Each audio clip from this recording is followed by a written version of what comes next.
Well, good morning, good afternoon, good evening to viewers around the world. I'm Geoff Colvin, very glad to have you with us for this final session of Open Talk 2021.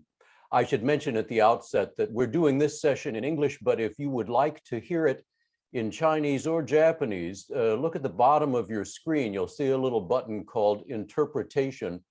All you have to do is click on that, and you can hear translation into Chinese or Japanese.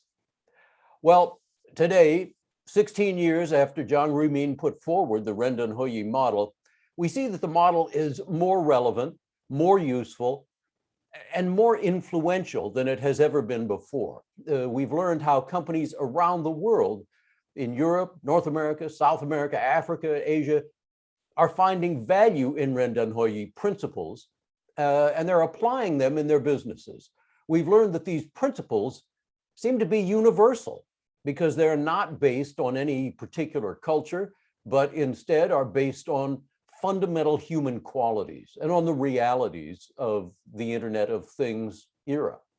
I've been particularly struck by the central principle of maximizing human value. It's extremely powerful and it resonates with everyone.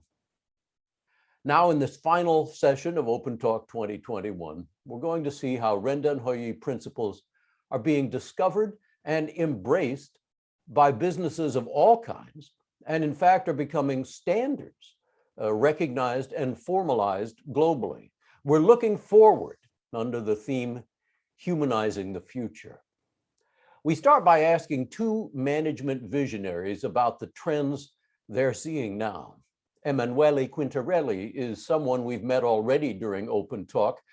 He's an expert in many organizational concepts, including Rendanheyi.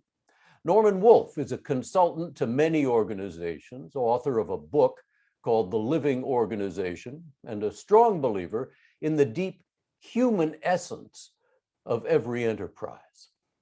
Emanuele, let me start with you. You have studied all kinds of organizational concepts, holacracy, sociocracy, many others. What got you interested in Rendanheyi? Thank you, Geoff. Very happy to be here with you. I think the Rendanheyi really stands out for a few reasons. The first question I always get from clients or from people looking at new organizational models is, have you ever seen this model scale to thousands of people? And usually the answer is, we don't know. Yet, Hire has been doing this for decades on tens of thousands of people on different countries. So the first level of interest that I see in the Rendanheyi is the scale. The second point is that we have plenty of examples in the market of what we call unbundling the organization. So fragmenting the organization in many small autonomous or semi-autonomous teams. I'm sure Rachel will talk about Zappos, Jürgen is talking about Posh, and there is Björnzorg, there is Morningstar, but many of these examples haven't yet figured out how you can recombine the teams without hierarchy. So without basically management at scale. Hire has done that again. And third, it has done that through technology as well. We talk about blockchain, we talk about smart contracts. So in a sense, we are unlocking human potential. We are maximizing the potential of human beings at scale through technology and around the user scenarios. And that's another characteristics. I'm in love with, organizational design and development topics, but not everybody is. Most managers really look at customer outcomes, and organizations are paid by customers. Hire has been able to connect the business model world, the innovation world, the customer world to a new idea of organizational development that is inspired by complexity. And that's another topic. I think it's an example of how thousands and thousands of actors can recombine around the user needs in a fluid, and adaptive, and an emergent way. I've never seen something like that. So to me, that's the interest in the Rendanheyi, and that's how we are getting inspiration from it in other organizations beyond China and beyond the industry in which Hire is. When you are working with organizations that are interested in these things, is there any hesitancy in putting so much responsibility in the hands of so many different people? The first answer we get when we introduce organizations to Rendanheyi is, you're crazy. we are never going to do that. We are not like Ayer. We don't have Chairman Jiang Zemin. We are regulated. We are not in China. There is a long list of, we could say, excuses or anyway rationales for being cautious. But that's exactly the point. I don't believe you need to copy the Rendanheyi. I don't believe you need to be Ayer. I believe each organization, it's unique. The goal is not copying. The goal is transferring the ownership to the organization to define a unique evolution journey, not transformation. We are not going from A to B. There is no A, there is no B. This is in flux, and nobody knows the future. It's about taking ownership and defining a personalized journey that is influenced by the people and that is done by the people in the organization. When you approach this in this way, you are mitigating the risk, you are maximizing the empowerment of the people, and you are defining uniquely contextual emergent solutions. It becomes much easier, and especially it becomes possible. So it's possible to do it. Most organizations are really scared, but if you look at the people in this room or the people that have presented in this conference, you see there is traction. There are tens of thousands of organizations that are exploring the Rendanheyi, and they are trying not to figure out if, they're trying to figure out how to take inspiration from it. Yeah. Norman, you have a very specific view of how organizations work, what makes them succeed or fail. When you listen to Emanuele talking about these ideas, how does that fit with your view of organizations?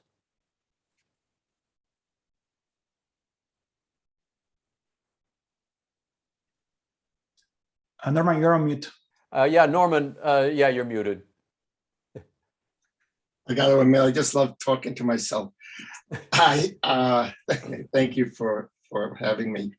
The last statement Emanuele made, the question is not whether they want to, it's how do they do it, has really been a key focus point of my efforts as a leader and as a consultant. And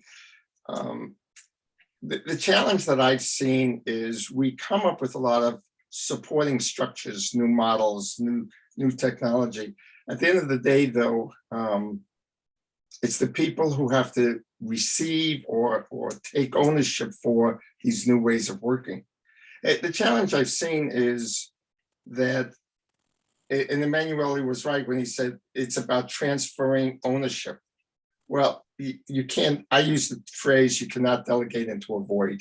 What I mean by that is you can't give responsibility to people who are not prepared for it. And for me, that's really a maturity issue. So in the past, when you looked at companies as the way you define the capacity of an organization was by its plant and equipment. In the 21st century, I believe the way you define the capacity of an organization to produce outcomes is based on the capability and maturity of the people in the organization. And so all of these, what I'll call aspirational visions, such as Rendanheyi, requires a certain transformation of the maturity or the development of the maturity of the people. When I began to look at those kinds of concepts, I began to realize you can't make a machine mature. So our existing paradigm of an organization as a machine, change its process, redesign it, whatever you do, is not going to develop maturity. So I began to look at an organization as a living person, a collective of people, takes on a personality, and you can see that throughout any organization. Just look at a sales department versus an accounting department. They have very different personalities as a collective. And so I began to explore how do we get to where we want to get to? And the challenge is I've got to still produce results while developing and maturing the people in my organization. The more mature they are, the more ready they are for these kinds of principles. Now, it's very intriguing that you talk a lot about the maturity of the organization and of people in the organization, because for all the talk that we all do about our organizations, very rarely do I hear the word maturity or the concept of maturity ever talked about. Could you just elaborate a little bit on what you mean by that? Sure. So if you look at the easy way to understand it is to look at raising a child. Now, if I have a very young child, I'm not going to give them responsibilities. Like I won't give the keys to the car to an 8-year-old, right? Nobody would ever think about doing that. So to prepare the child to be able to drive a car, I want to develop a certain level of responsibility, a certain level of ownership of their actions, a certain level of being able to think through the decision-making process. That's maturing a child. Well, the same thing happens in an organization. Traditionally, we looked at organizations as having people in it that require what to do. When I took over as region admin manager for Hewlett Packard, this was many years ago, I had a very large organization, and everything in the organization required approval from above. I define it as don't think, just do. And that limited the capacity of the organization to produce. So at low levels of maturity, you have standard operating procedures. You have people who are told what to do. You have very defined measurements at the very lowest level. When I worked for HP, we managed by objectives. So let's say that's a medium level of maturity, where I'm not given standard operating procedures, I'm given objectives, and then I get to create within those objectives. Rendanheyi takes it to the highest level of maturity, where everybody's taking ownership for the manifestation or creation of outcomes for the good of customers. So the beauty of Rendanheyi is that it really is trying to maximize human value and human potential. And it's recognizing that at the highest levels, people are acting like mature adults as a collective of people and not depending on people telling them what to do. Yep. But if you try to do that too quickly, then what you have is you're trying to get your 30-year-old who's always been told what to do and how to do it to now grow up when they're still living with the parents. Right. This really is interesting because it fits with so much else that we've heard about.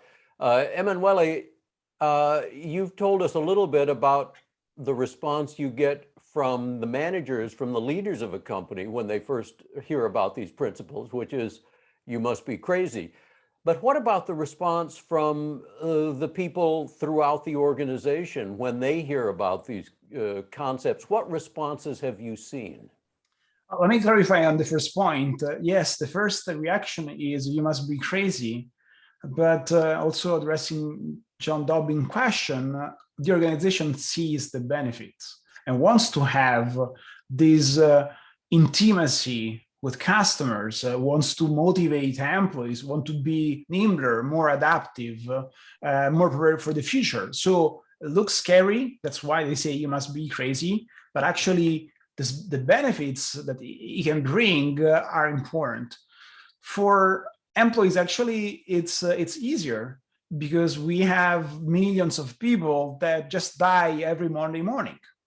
And this is the opportunity for them, to unlock themselves, to develop themselves, to look for new positions, to make more money also, to act as an entrepreneur without necessarily getting all the risks of being one. So there is so much interest, both at the senior management positions, but also inside the organization to get this chance of shaping the business, of making a dent in the market, of reconnecting with customers. And at the end, realizing themselves. So being happier, more satisfied about the work, and ultimately it's about purpose. So why I'm doing this? Why am I spending all of my life at work? Most of us don't have this answer. The people that we see in this kind of organizations find meaning, not only, but also into the work. And this just amplifies results so much. So it's good for the business. It's good for people. Of course, there is a lot of unlearning and reinvention that is not so quick and not so easy. I think this is to me the topic. So how we can make that happen. Right. Have you had the experience, or have you noticed that there may be people in an organization who themselves are not ready, or at least uncertain about giving up their old role and taking on the new role you described for them? Yeah, you're right, Geoff. Basically, it's a two-pronged transformation, if you want. On one side, somebody is stepping back, leaving the space, but on the other side, somebody else should move a step forward, so taking the space. And I think, again, it's about the transition strategies. It seems everybody is imagining a transition from 0 to 1. In my experience, if we are talking about 50,000 people, 100,000 people, big organizations, that's never the case. Never the case. It's about defining a journey that resonates with the level of maturity, with the propensity to risk, with the demand from the market, competition. And it could be quicker or slower, but it's always an experimentation and an iteration. So you need to find the people in your organization that are willing to make the step. It's not all of them, and you can define ways to mitigate this fear. I'm sure Rachel will talk about that. Hire is pushing a lot on making everybody a CEO. That's not the only way. Different companies, different cultures may have different levels of propensity to risk. It's not the only way. I've seen Make as an example in which you use a stage-gated process of investment of time and money based on the level of validation of the idea. So the more the idea is validated and valuable, the more time you leave people and the more money you give them. So the risk increases with the perceived value of the idea. You can have somebody making the owner and somebody making just a team member. So there are different strategies for sure. It's not black or white. And if we look at that not as black or white, this is universal, as you said. Norman, unfortunately, we're almost out of time for this topic, but I'm very interested in what you would advise to companies that are considering making a transformation of the type we've been describing in this session so far. Right at the beginning, what do you advise them to do? Well, I think what Emanuele said, this is not a single step, it's a transition process. And quite frankly, I work with my clients, I start them off by first start thinking of your organization as a living being. And the reason for that is you begin to think in a different way. You begin to frame the challenges differently. You look at it as the questions you begin to ask are centered around, how do I develop this collective of people, right? And it opens up a whole, just that reframing is a whole new way of addressing it. And we're actually in the process of developing a organization maturity assessment, because as you pointed out, not very many people think that way. So we're trying to give them a baseline of where are they so they can recognize what is the right next step so that they can develop it, because it is a journey. And some people are ready, boy, they're just eager, as Emanuele said, to move quickly into the next phase of this development. And others are much more reticent. And as an employer, I've got a whole mix of those people. So how do I know what the right balance is? That's the key thing, is to find that. We've been doing it intuitively through our experience and being able to read the collective, but we want to make that more visible to others, and that's why we're developing the assessment. Thank you. This is really revealing to see the commonalities in what you've seen and what you've learned. Norman Emanuele, thank you very much. Now we're going to hear the stories, the personal stories of two people whose organizations have gone through significant transformations or are going through them now. Very different companies, very different transformations, yet with some common themes. Rachel Murch is co-founder of the Manic Group, which helps organizations transform themselves. She previously spent 10 years at Zappos, an e-commerce company that some of us know very well, where she helped direct a particularly ambitious transformation. Jochen Gusser is leading a transformation right now at Robert Bosch Power Tools, part of the Bosch Engineering and Technology Company. Rachel, we've heard references already to the transformation you worked on at Zappos. Could you tell us briefly what it was and why it was undertaken? Yes, of course. Hello, everyone. Happy to be here. The organizational initiative that has been referenced thus far is actually called market-based dynamics. So as you can imagine through those words, it's a more market-based way of organizing and operating a company. I would say in simple form, it is giving each team the opportunity to operate like a small independent business, obviously within the umbrella of the organization Zappos.com. But that being said, they were really able to have the autonomy to the degree that they wanted. And in that, one of the foundational elements there was actually every team operated its own P&L. So in short, that I feel like actually put every team on the same playing field, same baseline and opportunity to be able to do what they felt like they needed. There was really only 3 constraints for teams, and that is that their business or their team had to kind of fall in line with the culture and core values of the company. So if you know anything about Zappos.com, of course, very strong in their 10 core values and culture. They also had to differentiate themselves based on customer service and customer experience, because that's what Zappos is all about. Actually, we always like to define ourselves as a customer service company that just happens to sell shoes, clothing, jewelry, bags, all of these things. So how can you apply customer service to any type of business? And if we get a chance, happy to share a little bit more about that. And then the third constraint, if you will, is actually you just had to balance your P&L. There's some complicated stuff behind that. But those were the kind of the 3 lines, if you will, or boundaries you had to stay within, and that was it. And just so we know, what was the before picture?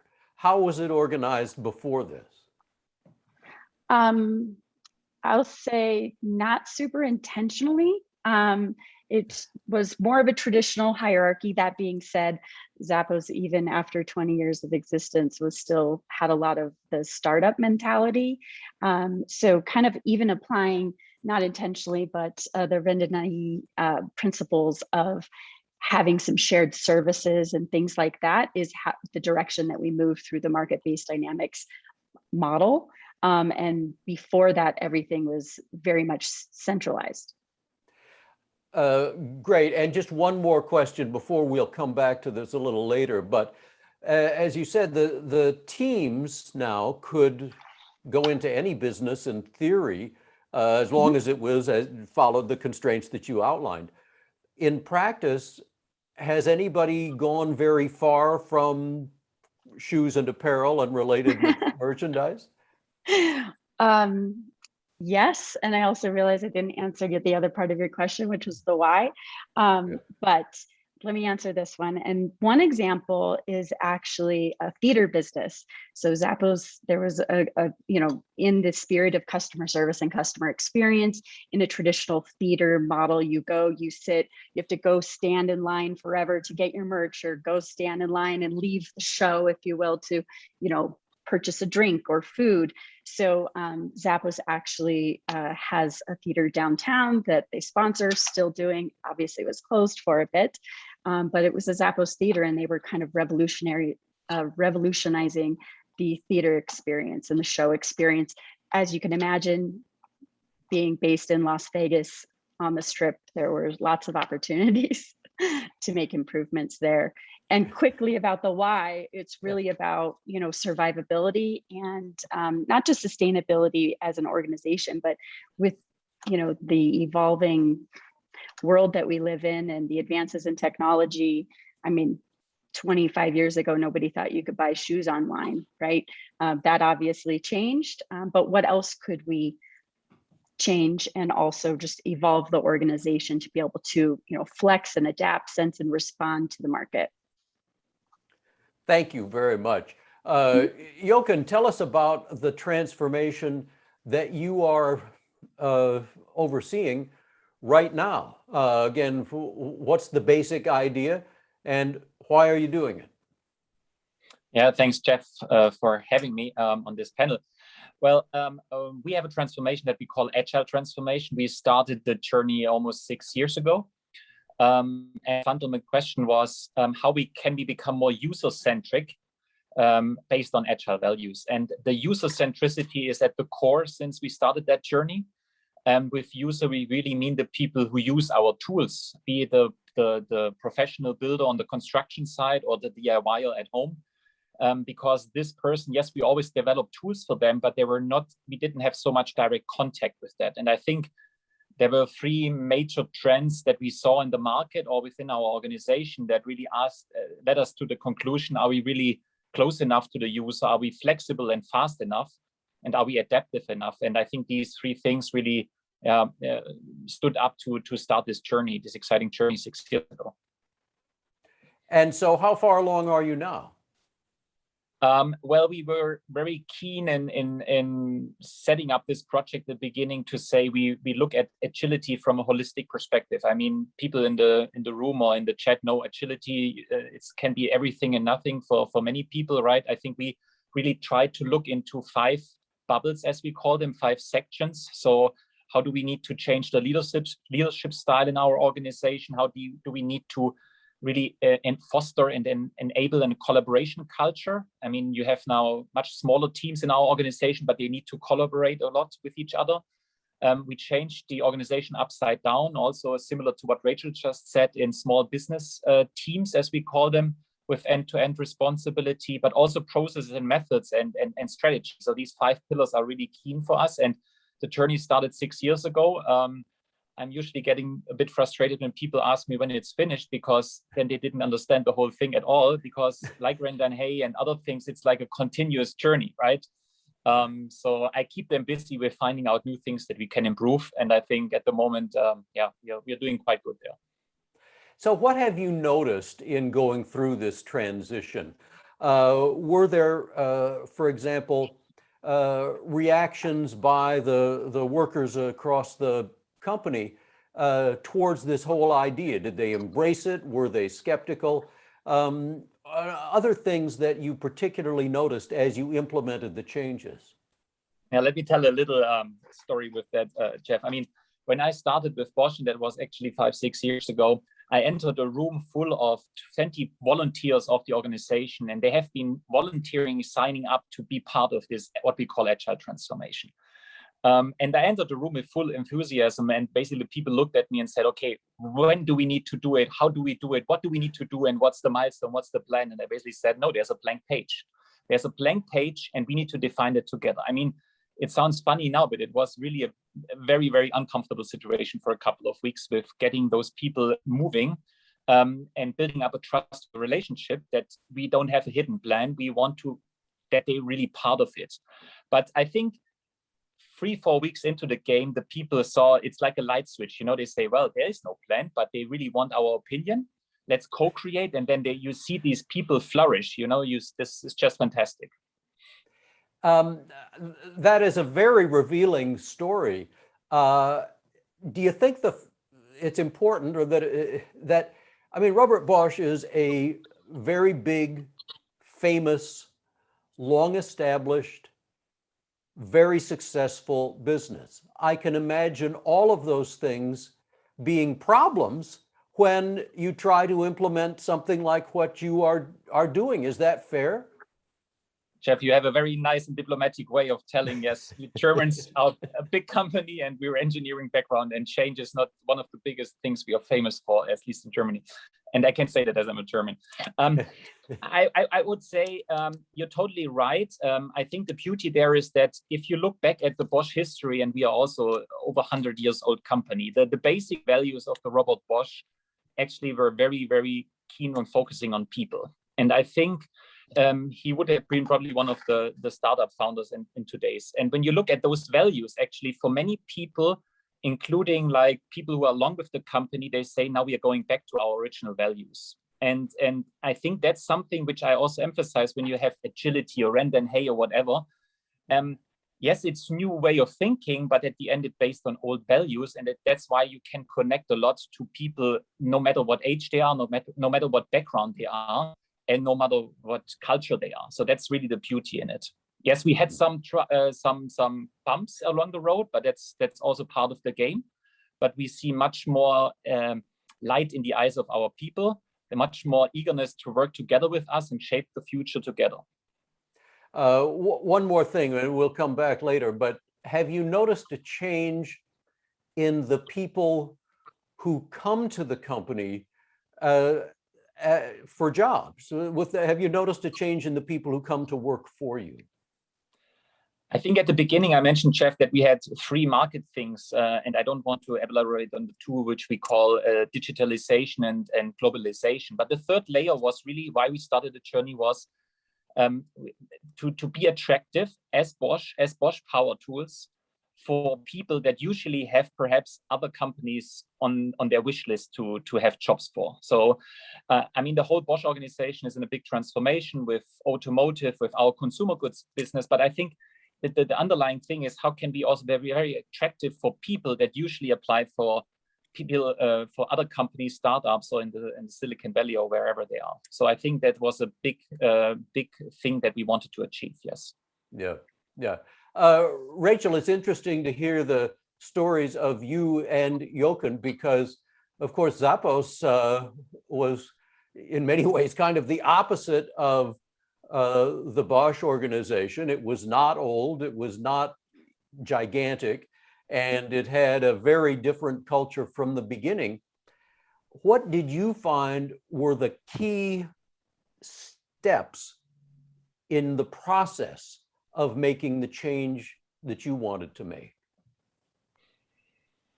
Well, I think, as I said before, one of the first, really big steps for us that actually seems really complicated, but we started very basic, which is start tracking who you're working with inside of the organization. So who are your customers internally? So if I am the app development team, for example, who am I developing that for? Obviously, there's a connection to external customers, but internally, where are you, having those relationships? And so we actually just started by asking everyone to start tracking who are your customers. And then we started to be able to have this visualization of the whole organization as a network, internal network to start with, and understand who the players are and what the capabilities are within the organization. And then from there were actually steps that allowed teams to start to provide their services externally, which is kind of interesting. It's similar to like the AWS model for Amazon: solve a problem internally and then offer it externally. Also, through that opportunity, we were actually giving people the opportunity to form teams of one, which is interesting. So think of it as like a, sole proprietor inside of a company. I'm on a team, I'm not happy, there's some, constraints or whatever it is, team dynamics, who knows, and I want to do what I do best, but I want to do it on my own. Oh, well, there's this opportunity to do so. You have to have a customer at a minimum, obviously internally, but maybe that person wants to sell their services externally as an independent operator, which is, I think, also kind of a slight difference from a lot of the ways other organizations go about, I'd say, a more networked or ecosystem style model. It certainly is. So just to be clear, is it possible today for an employee of Zappos also to be selling their services to a non-Zappos customer? Well, I mean, I if you guess think it's about always it, it's still possible.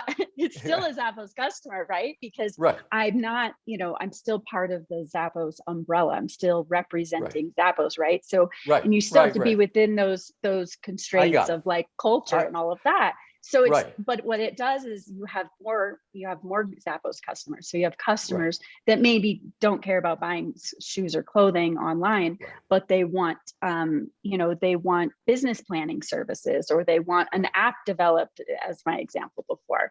Yeah, it's really interesting. Right. And that helps evolve the organization, right? As we're talking here is, how do we continue to stay relevant? And this was mentioned before, put everyone a lot closer to their customer, so they can understand those needs and sense and respond to them. One other point on that, Zappos had at least a very famous hiring process. I remember reading a lot about it over the years. Did that change with this change?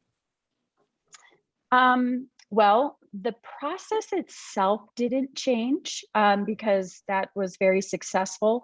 That being said, what did change was the opportunity for teams to reinvest in themselves. So think of it as a small business. Right. If I'm above my P&L, I have a positive P&L and I have the opportunity, instead of, doing whatever else with the money, buying new computers, I don't know, you could actually hire. You had the opportunity to develop your own, recruiting process, if you will. The process itself is the same, but you could invest in hiring in a different way. Got it. That's great. Yeah. Jochen, one closing question for you. After 6 years of going through the transformation that you are overseeing, how would you advise companies that want to do something like what you are doing? How should they start? I think first you need to build and really feel the temperature in the organization and really encourage people to be bold to move. I mean, I think we live in a time where we are very risk averse, especially when you're a big organization. But we see also very big examples where risk aversion really brings total failure at the end. So I think this boldness or to move is something that you need to encourage the leadership team and the associates to take some risks. And then I think, based on a couple of principles that you need to define yourself, I think you have a very good starting point to begin this journey. Extremely helpful. Thank you, Jochen. Thank you, Rachel. I can't help noticing the recurring elements in so many of these stories, and above all, human value maximization. What we've heard in every single story from every speaker so far is that this all comes down to an intense focus on the people in the organization and changing the way they are regarded, changing the way the organization conceives of them and their roles. Everything else follows from that. And we've heard about these other Rendanheyi principles too: zero distance to the user, self-organizing business units explicitly, being paid by the user. These recurring elements are the reason it's possible to standardize the Rendanheyi model. And we are now seeing that beginning to happen. In fact, EFMD, a major organization in management development, yesterday, I think, launched its Rendanheyi certification. Here to tell us more about that is Martin Mürle, Corporate Service Director of EFMD. Martin, what is this certification, and what does it represent? Thank you, Geoff, for having me. Let me just start with how we came to the idea to, together with Hire, collaborate on that project. So we are a 50-year-old membership organization with around 1,000 members in 90 countries. And our mission is to promote excellence in management education and management development. And we run a number of accreditation and certification schemes already for entire business school programs, for corporate learning functions that try at the very holistic level to really assess where an organization stands and where it could go. And we got introduced to Hire by my predecessor, my role, Richard Straub, who runs the Peter Drucker Forum, and Hire was strongly involved there. And we began the conversation, and since a year we worked on the idea, is it possible to develop a certification schemes which helps other organizations to look at themselves and understand better where they stand and where they could go to accelerate their own transformational efforts. And here we go now. Yesterday at the opening session, as you said, of the OpenTalk conference, we inaugurated a global RDHY certification center, which will be hosted by EFMD and which will be home to a certification scheme for management innovation in the IoT era. And it was funny when I presented yesterday high level what that is all about. I saw in the chat a comment by somebody, is that not an oxymoron, a contradiction? Is certification and our standards not old school thinking for a new world of autopoiesis and self-organization? And that's a good point. But I would say it depends. Rendanheyi is not as Scrum or Six Sigma, a collection of methodologies, procedures, policies, but it's principle-based at a relatively high abstract level and allows for many ways to implement and go. And if you stay at this level, as a relatively high level, looking at how organizations transform, there is value in giving language and structure to the conversation about where you are and where you would like to go. Sometimes we had now in that project really, when we got this language translated from Chinese, really struggling in finding the right English words for it, because it's a new vocabulary that you begin to develop. I saw just in the previous session, Jeffrey Kuhn mentioning value propagation. I wrote it down. I was struggling with finding the right word. I used value expansion, but I think value propagation is even better. And so I will steal with pride a few words from here and there to describe what it is. So what is that certification scheme? It's like the others. It's built first on a model through which we look at the case at hand. And secondly, it's a process that you go through as a candidate organization. And the model at hand, normally we have a set of standards and criteria that would describe what we would perceive as best practice management. Here we have the luxury of having a Rendanheyi scorecard being designed by Hire, which really boils the principles down on two axes, on two dimensions. It just got updated to a new scorecard, but there is one axis that looks at your organizational and people practices. We call it the development along this axis of self-organization capabilities. And then there's another axis that looks at your market and user and customer practices. And that's the value expansion or value propagation capability axis. And in the process, we would, a candidate organization ask to really self-assess themselves on a few pages, only 3, 4, 5 pages against these centers. What are our practices against the question on how do you facilitate learning across an ecosystem? How do you instill a growth mindset? How do you inspire and align all players in the ecosystem? These are kind of standards that you would respond to and describe yourself, and you would then go through a set of interviews by certification experts. We build a pool and would hope that the Rendanheyi research centers would be part of that pool. And you get a feedback on where you currently stand and where you could go. And together with Hire, we built there a 2x2 grid, which begins with an explorer stage, where you are relatively beginning on both axes to develop your capabilities. And if you develop your self-organizational capabilities, then you move up to a challenger position when you mostly do internal decentralization, but your customer not necessarily is impacted by this transformation, or you transform on your value expansion capabilities. There you begin to build an ecosystem, as we heard previously, the case of the Internet of Clothes in the session earlier today, where many players from across different industries would be invited. And clearly for a customer, this is a visibly different value proposition than just being narrowly focused on what you are. And if you are advanced on both axes, you would end in a leader position. The benefits you get through that certification, I would say, are threefold. First, you get an unbiased outside-in view. Secondly, if this, and that's what Emanuele and Norman also said, rarely is such a transformation driven top-down, enterprise-wide, everything at the same time. It begins somewhere, in one division, in one geography, where experimentation begins by some courageous people.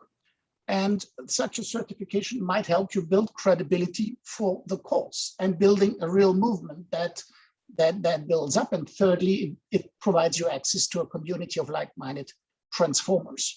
And all in all, that should help to accelerate the exercise. So that's where we currently stand. We had yesterday a first organization being awarded the certificate. That was Fujitsu Western Europe. Again, a case where out of 150,000 organization, a regional CEO who overlooks a couple of countries with 3,500 people began to solve a problem that he have got.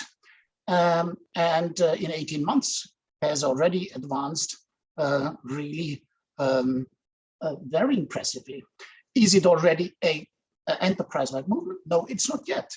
And but that's exactly the charm of seeing how this is evolving over the years and how much that could help drive that cause.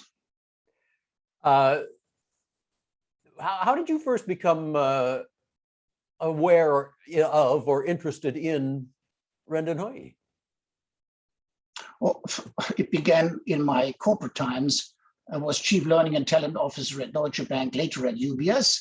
And our CEO at the time really wanted from me to be in, for one of our strategic retreats of the top management team to get a presentation on what are new ways of managing talent and people.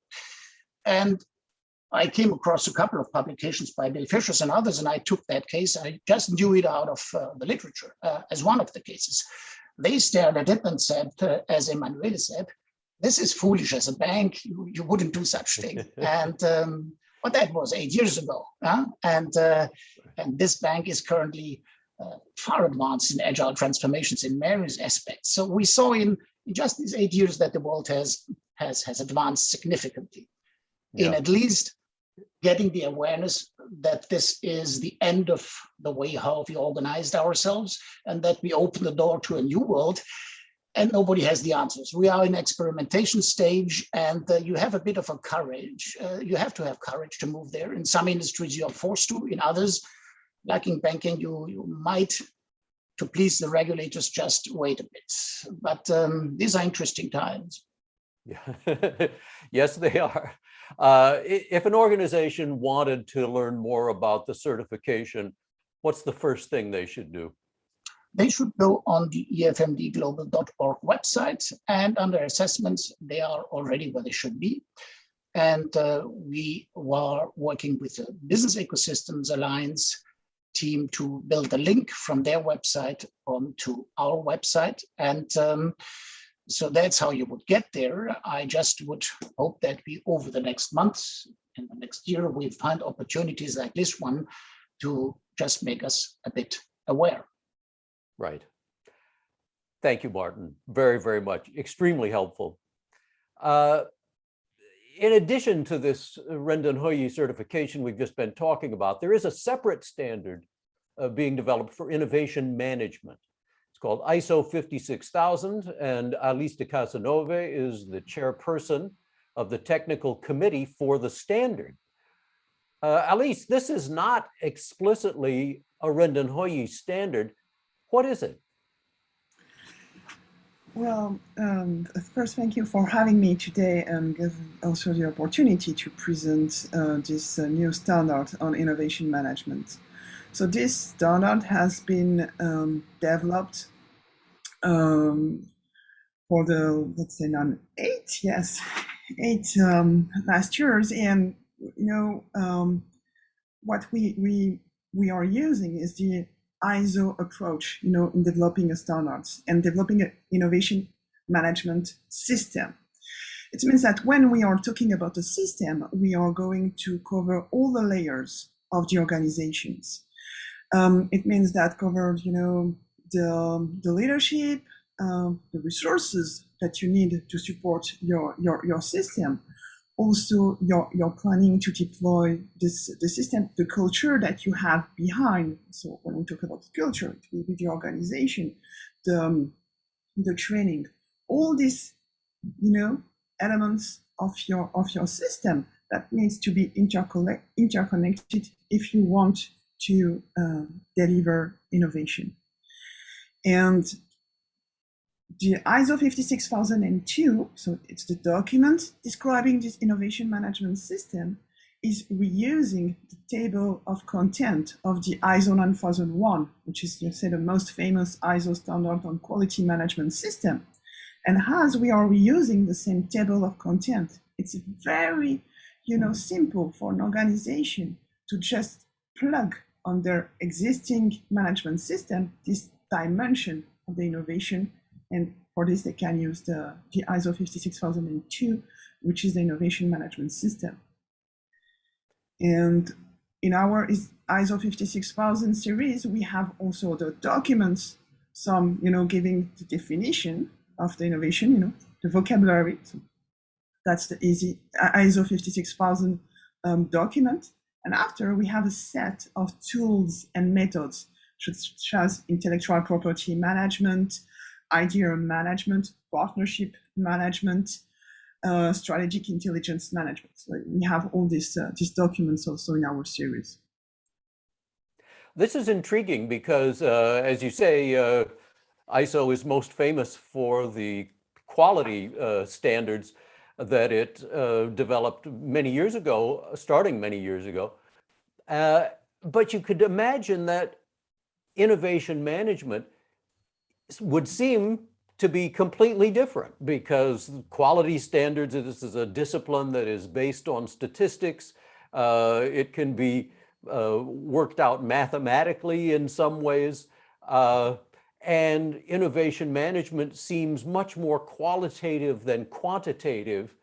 Are you finding that nonetheless you can define a standard for it that's just as clear and rigorous as the standard for quality?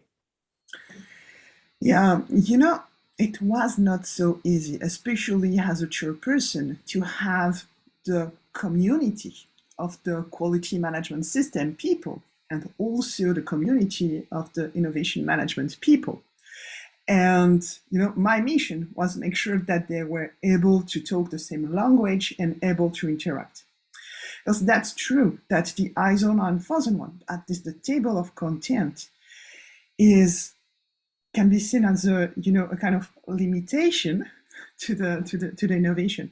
But we made this effort to ensure that we were talking the same language as the company.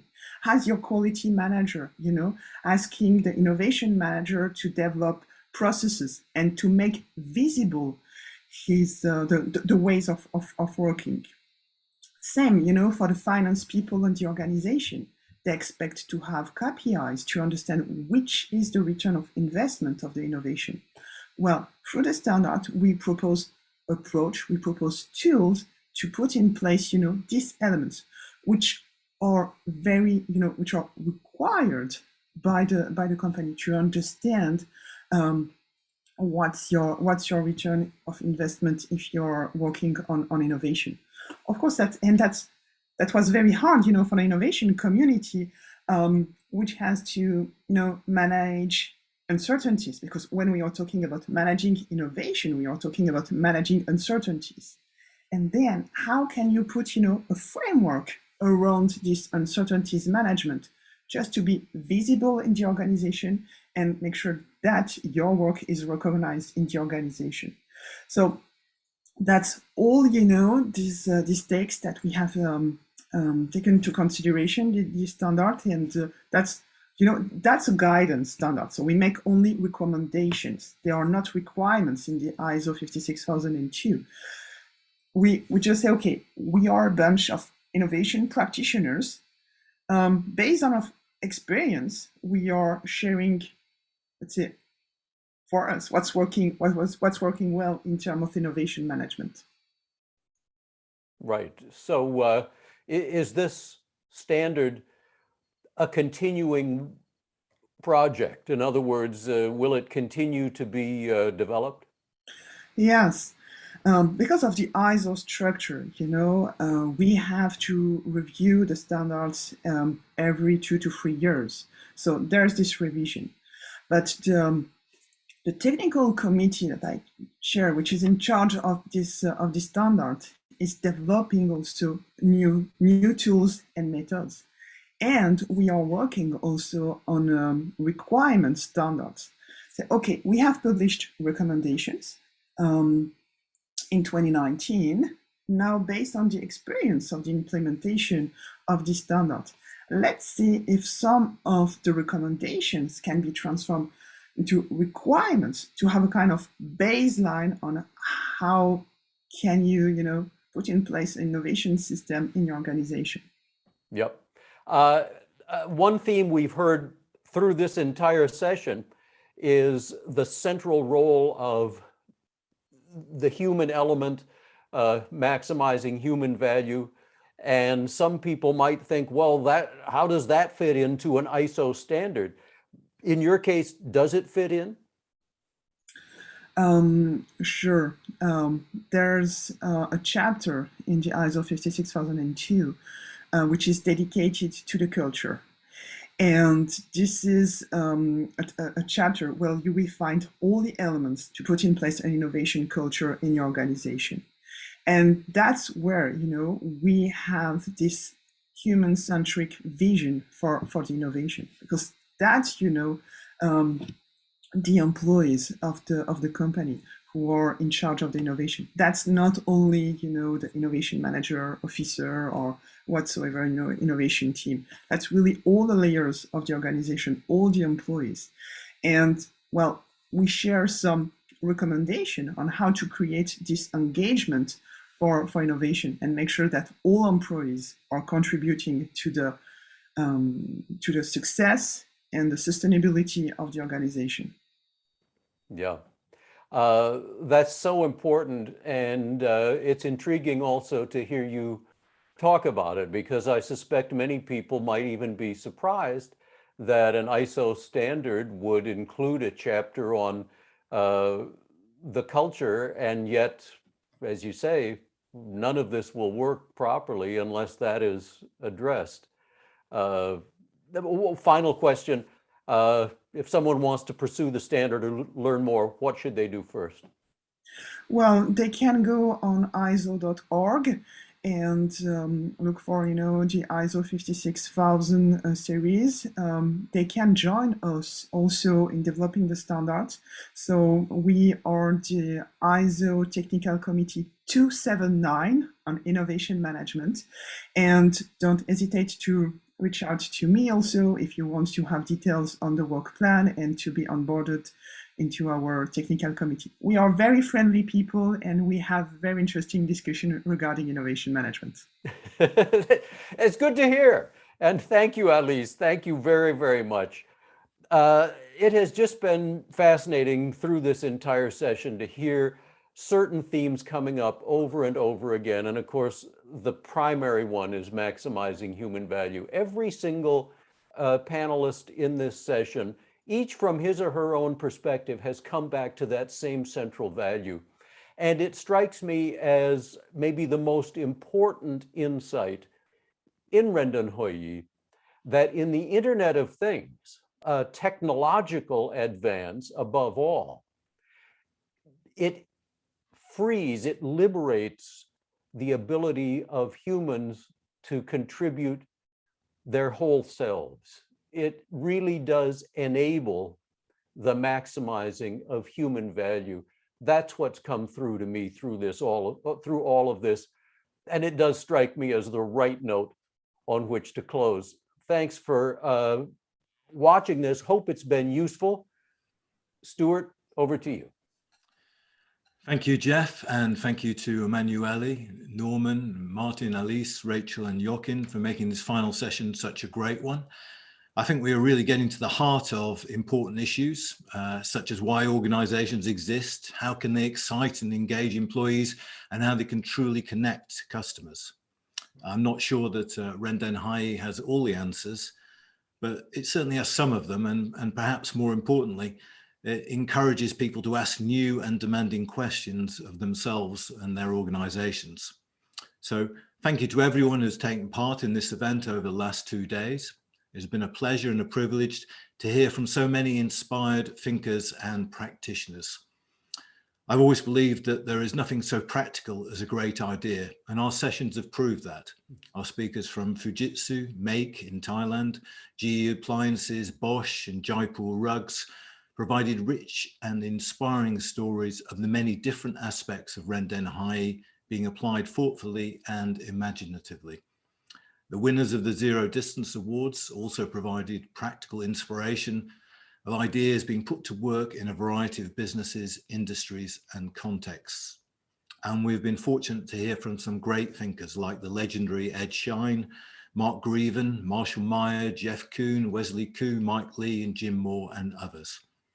The end result is a huge amount of food for thought, the legacy of truly constructive conversations. So thank you to our friends and colleagues, Annika, Simone, Emanuele, William, and Joost. Thanks also to Martin and Eric from the EFMD for their input on the groundbreaking Rendanheyi certification. Also, thank you to our friends at the Higher Model Research Institute in Qingdao. And the final and most important thank you from myself and all involved is to Monica Cosman for her tireless work in making these sessions practical reality. And thank you for joining us. You'll be sent a copy of the new ebook, The Power of Ecosystems, and the recordings of the sessions will all be made available at the Business Ecosystem Alliance website. So please share with us any of your thoughts, ideas, and feedback by visiting the Business Ecosystem Alliance website. Thank you very much to all. Goodbye.